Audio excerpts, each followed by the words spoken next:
من از اینترنت دیده برآمدم، خوانده برآمدم که در آمریکا انتخابات به آخر رسید و در این انتخابات محترم دونالد ترامپ انتخاب گردید. شما طرفدار کدام از نامزدها بودید؟ هیلاری کلینتون و یا دونالد ترامپ؟ من طرفدار دونالد ترامپ بودم و آن خاطره که وی بسیار پیشنهادهای خوب کرد به مردم آمریکا.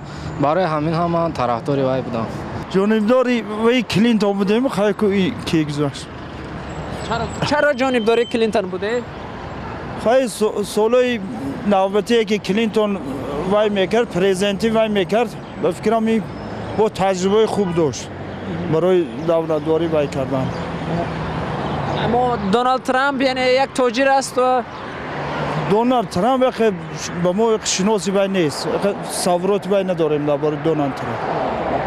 شما از کدام از نامزدها جانبداری میکردید؟ هوادار کدامش بودید؟ ما اصلا هوادار هیلاری کلینتون بودیم ولی خیلی نشد. بعد دونالد ترامپ شد. خیلی ما هیچ گپ نیست. خب برای چی طرفدار هیلاری بودید شما؟ برای که اولین پرزیدنت در امریکا، اولین پرزیدنت زن بود، برای همین گفتیم خیلی چی میشه چی نمیشه. هم رسانه‌های خبری گفتن که دونالد ترامپ پیش صف است. مجرد انتخاب شد. شما از کی جانبداری میکردید؟ من راستیگه بسیار اهمیت ندادم.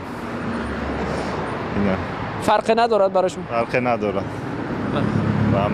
امروز انتخابات امریکا با موفقیت گذشت و در آنجا آوازدهی با آوازدهی دو نفر، یعنی که دونالد ترامپ و هیلاری کلینتون بودند و من بسیار میخواستم که هیلاری کلینتون، یعنی که زنی که هم بسیار زنها مهربانند، ممکن که با سبب زن شدن، اگر زن در سر حاکمیت می اومد ممکن جنگ ها کم می شدند، اما افسوس که هیلاری کلینتون نتوانست و دونالد ترامپ به سر حاکمیت آمد. خبر دارید که امروز در امریکا چی گذشت؟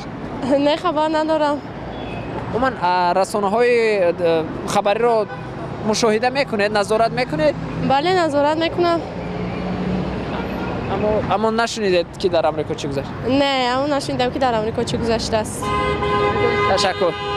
ما امیدوار اونیم که با عوض شدن سرور این دولت ابرقدرت، یعنی مناسبت‌های تاجیکستان با ایالات متحده آمریکا باز هم گسترش می‌یابند، باز هم رشد می‌کنند و در سمت اقتصادیات، اجتماعیات باز هم یعنی در نسبت به تاجیکستان یعنی دستگیری خود را می‌رسانند.